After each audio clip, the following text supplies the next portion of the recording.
You're very welcome back. You're watching the Daily Rundown, and that was Pollyanna Steiner from Friends of the Earth before we went to a break there. She's promoting the Great British Bee Count, so obviously if you do want more details, go to the Friends of the Earth website. That is supported by Bug Life as well, and Michaela Strachan is on board with that one as well. So download the app. Are you guys going to do that? I don't know if I'll download the app, but I am going to look a bit more about bees. Yeah, definitely. And I have done that, you know, that like I know I said it, but like that thing of just, if you see a bee struggling a little bit, put out a little sugar water. I've seen it works, that. honestly. Like I said, it was like Lazarus, just go straight back. It was absolutely perfect.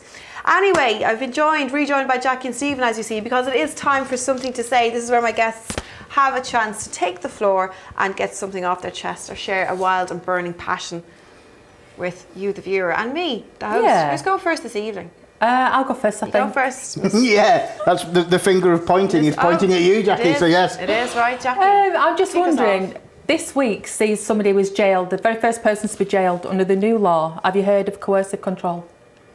No. And he's the first person to be jailed. You can have up to 5 years sentence on it. But it's the new law that they brought out, and coercive control is where a man it never hits you, but this guy did hit his girlfriend, but usually they don't hit you. It's all emotional abuse. Right. And it's all manipulation, and it's all verbal abuse.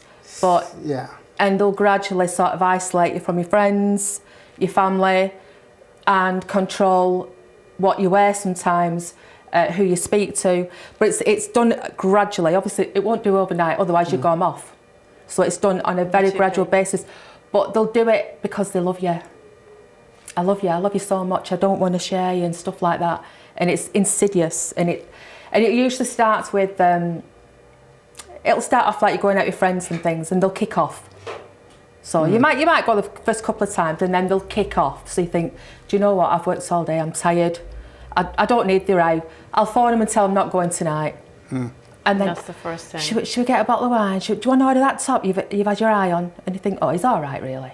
You think that's all right. So then it goes a bit further. Like, not only you stop going out with friends, it'll cause arguments sometimes with family members. Right. So they don't want to come round and see you anymore and stuff like that. So I think up until now we would just kind of put this under an overall sort of domestic violence situation, wouldn't it? But now it actually has its own law.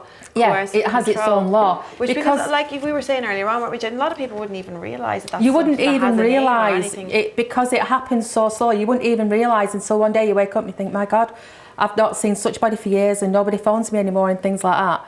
But he's very happy.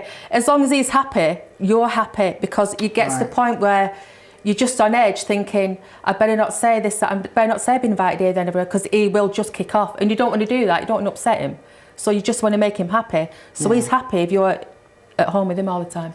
I suppose especially in a situation where maybe it hasn't actually escalated to actual violence. It's very, very hard for someone to realise that something's going wrong, isn't it? I think people associate domestic abuse with violence, with being hit and things like that. And there was a hashtag trending on Twitter last week, maybe he doesn't hit you.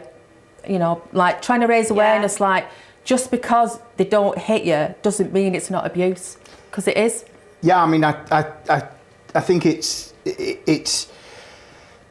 just as bad, if not worse, because as you say, it's that the mental control of well, it's when the verbal abuse starts after a bit. It's like they start, because your confidence goes a bit, and then it's starting with them. They start saying how stupid you are, how ugly you are, how nobody would want you. Why are they even with you?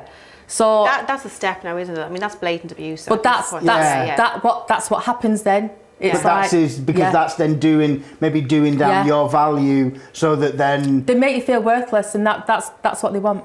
Well, but they love you. They love you.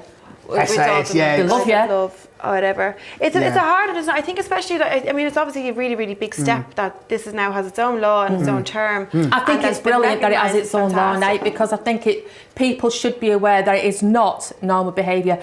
And a girl who's in a relationship like that shouldn't be thinking it's because he loves her. He doesn't love you. He doesn't even like you. You know, he probably doesn't even like women. So just because there's no physical violence, you can't think it's not domestic abuse. But also in this situation as well, it can happen the other way around. Oh, I'm God, not yeah. massively, predominantly there, but Yeah. I think it's there, Yeah, as you say, definitely, but it's either way around, and I Of course think it is, yeah. I mean, I think that people speak their own stories, and I don't have personal experience myself of it, but I have, you know, friends who have very personal experience of such insipid, horrible behaviour, and it's as somebody who I have a mental health issue, and I understand the exact power that a human brain can have over it. So for somebody to sort of reach inside your brain and sort of mess around with it by, as you say, is by not only isolating you, but making, like, lowering your value, so that maybe you feel that you know that if you're worthless, then this person loves you, and at least this person loves you. And it's that horrible phrase that you hear of it's better to have somebody than nobody. And no, sometimes it's better to have nobody. Sometimes it's better to have nobody. Well, not have nobody, but to be in a position, you know, be single and have your support network around you. And it's important. I think that you know, I think it's normal that it will be normal in a relationship that not all of your friends will get on with your partner. But the thing is that that's how human relationships work. And then what you do is you just respect the other person and go, well, do you know what? Then maybe I won't talk to that person about politics, or I might talk. But you're like, it's about, but it seems backwards, because if you truly love somebody, what you want is you want them to be happy and to have a happy, balanced life. It's all and about to have control. This sort of thing. It's controlling behaviour. That's what it is. Do you think that this might actually open up the floor to maybe with kids or younger people getting into relationships at kind of high school level? Hopefully. What kind of qualifies as a healthy relationship from both sides, that there's no need to control another person, that you can sort of sort your own insecurities out by being, you know, in charge, or however you feel with your partner? Because I do think that it's something that's lacking in the curriculum. I'm not really sure how they would introduce, and I know that they kind of do their best, and there's so many different variables as well when you do try to approach this with young kids. But what constitutes a healthy relationship? I think, well, you know, people will think they did do something similar. Was it a couple of years ago with some ads with very young people, like teenagers? They did actually, they did, That was about sex, wasn't it? Sex was one of them, and consent and drinking and that kind of thing. But actually, I think there was one. If you don't want to do it, don't be forced. Things like it was. Some was about control. There definitely is a move towards trying to educate young people, but it's so difficult. That's why I think laws like this one, and this is the first actual. This is the first one. I mean, when you read it was a bit extreme, but I think it's just. I think the fact that they've actually arrested somebody and he's doing time for it is a really good thing. Massive step, isn't it? Yeah, massive step. It's a new law. Yeah. You've got to start somewhere. So this guy's been arrested. So hopefully, I just want women and young girls to realise that it's not a healthy relationship. They don't love you. They don't love you.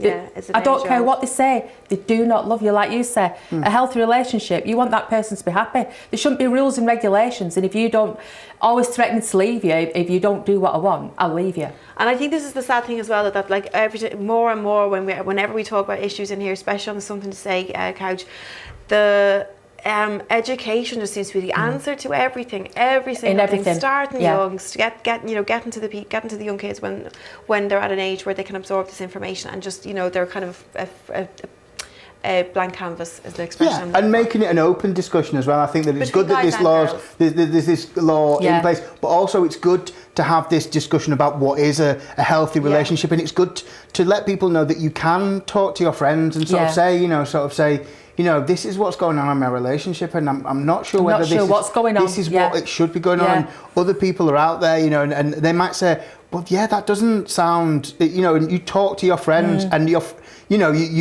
friends and your family, your partner, you choose to be with for the rest of your life. But unfortunately, you know, the laws of mystics have given you your family. They've given you your family to you. So you have your family. Don't shy away from that support network. And as you say, is that, you know, just love each other. And as you say, love is respecting each other, and it's about letting people explore their lives and hang out with whoever they want to, as long as it's not sort of a detriment to them. And in that case, you talk about it. Discussion. I think the thing is as well, we don't know where there might be somebody who comes from a family where that was the dynamic in their family as well, and they continue, don't they? And I mean, this could be the perpetrator of the coercive control. And there's obviously a counselling or therapy need there, and that's where they could kind of jump in at school level and try to educate even young guys and girls, like you said, obviously it can be both sides. Definitely.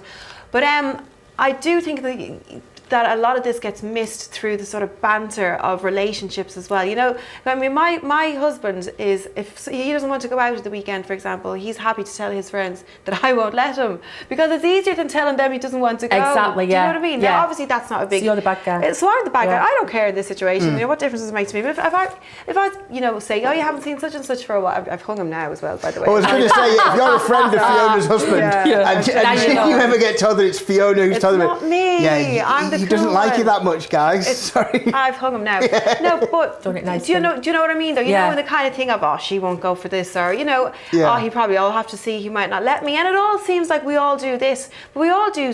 It's hard then for the person who is being controlled maybe, or being abused actually, which is what it is, to realise that this isn't what is going on in everyone else's relationship. Actually, he just wants to sit in and play Civilization or something else that's nerdy or something like that. He doesn't want to go out.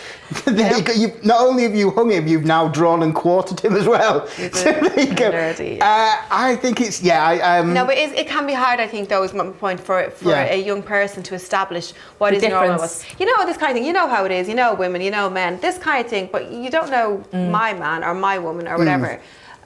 So I just think that's where they have to be really careful. Yeah. But obviously, like I said, school level is where to get it. Jackie, that was a brilliant something to say. Thanks very much for bringing that in. We're going to come back with Stephen's something to say in just a few moments. Don't go anywhere. It's going to be a short break. See you in a minute.